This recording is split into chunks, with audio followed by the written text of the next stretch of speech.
Opa, galera, tudo bem? Espero que, apesar do momento que nós estamos passando, que vocês estejam todos bem, graças a Deus. Seja bem-vindo no canal Savoir Plus 20. No vídeo de hoje, eu estou com algumas palavras e algumas frases portuguesas para vocês. Então, você pessoalmente gostaria de aprender português? Fique comigo até o final do vídeo. Pegue seu caderno e note tudo. Não deixe de se inscrever no meu canal. Ative o sininho para receber todos os meus próximos vídeos. Bonjour, bonsoir. Ça dépend de l'heure où vous regardez la vidéo. Comment nous y est? Nous en forme. Espérez que malgré moments difficiles, nous avons passé là, mais nous bien quand même avec grâce bon Dieu. Dans la vidéo aujourd'hui, moi porté pour nous quelques phrases avec quelques mots en portugais. Eh bien, ou même qui t'a aimé apprendre plus, restez ensemble avec moi jusqu'à la fin de la vidéo. Prends caillou avec lui pour noter tout ça mon pral dit là yo. Pas oublier, abonnez avec la chaîne là pour moi s'il vous plaît. Activez la cloche notification de façon pour pas rater une dans l'autre vidéo mon pral la guiyo.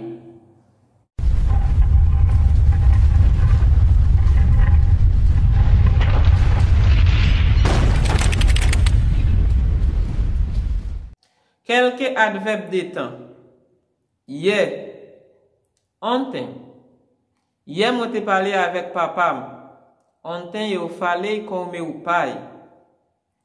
Jodia. Hoje. Jodia, moi content lá avec nous. Hoje fico feliz por estar aqui com vocês. Demain. Amanhã. Demain, mon pral lave tout rad moi.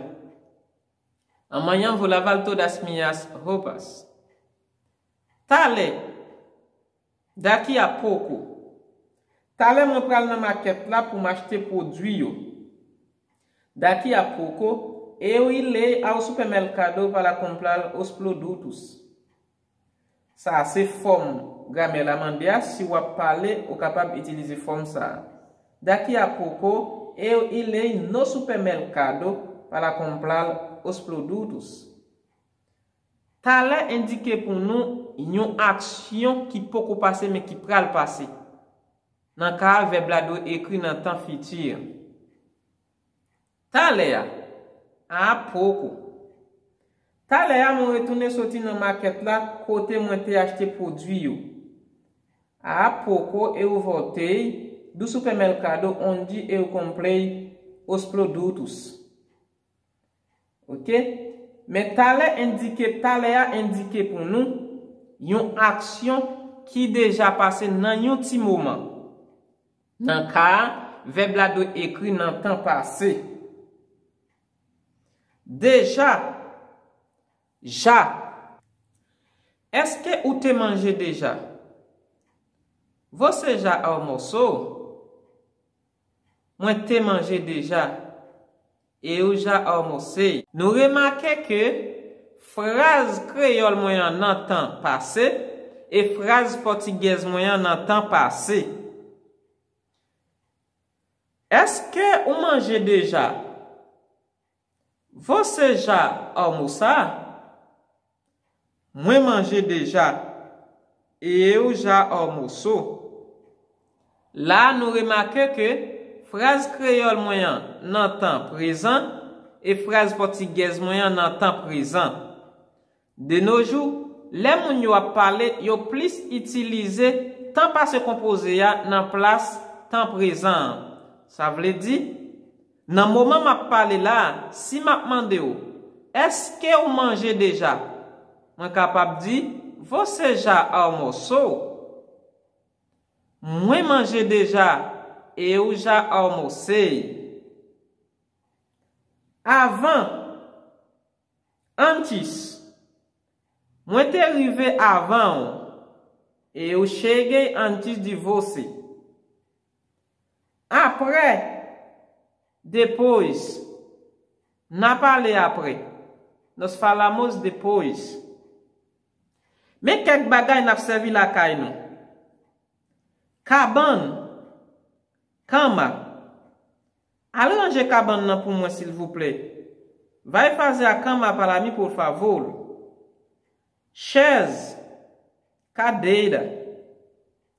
Table. Mesa. Mas retire poussière sous table. Eu estou tirando o pó na mesa. Matelas cabane. Colchão. Serviette. Toalha.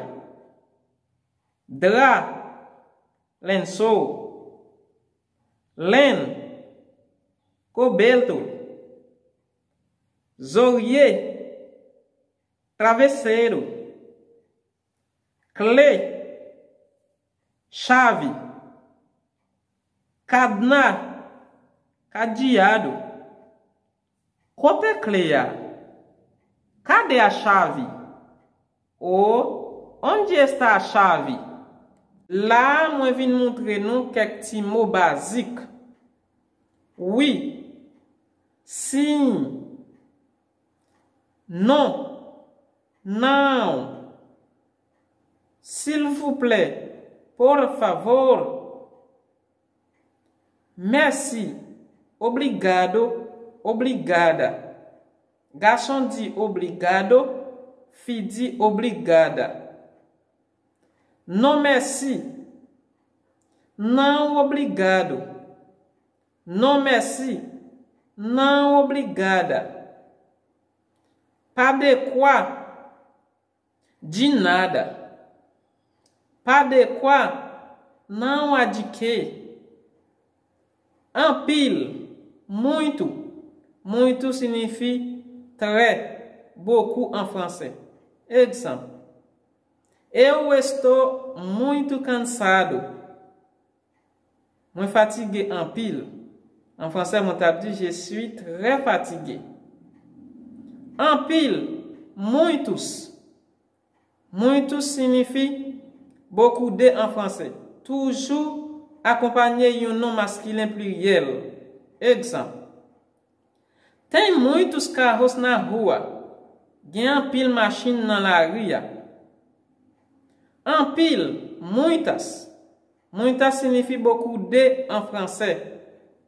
Toujours accompagné d'un nom féminin pluriel. Exemple. Tem muitas pessoas na piscina. Tem en pile monde na piscina. Qui ça ou besoin? Pose non. Pose non, ça lui-même li gen sens. Et est-ce que m'ka aide ou? Par exemple, si vous entrez dans un loja ici de Brésil, qui signifie magasin, soit mettre magasin ou bien, moun qui travaille dans le magasin, ça capable de dire, pose non chaque fois ou apparaît. Signifie, est-ce que moi ka aide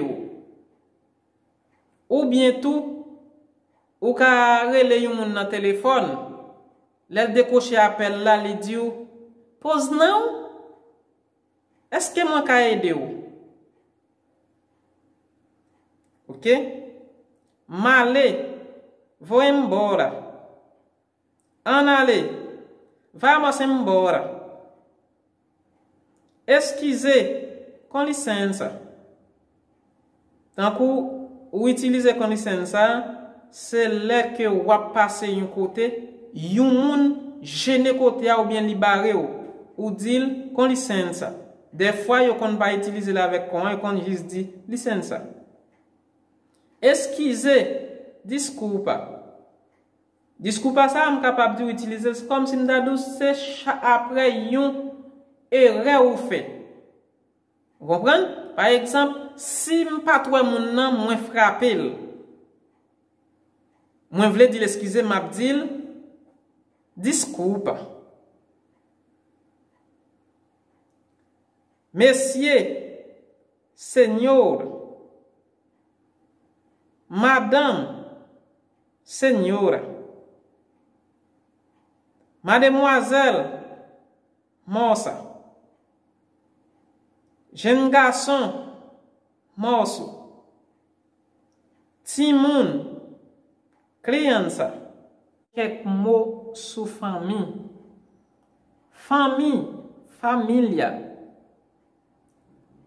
Mamã, mãe. Papá, pai. Petite fille, filha. Petit garçon, filho.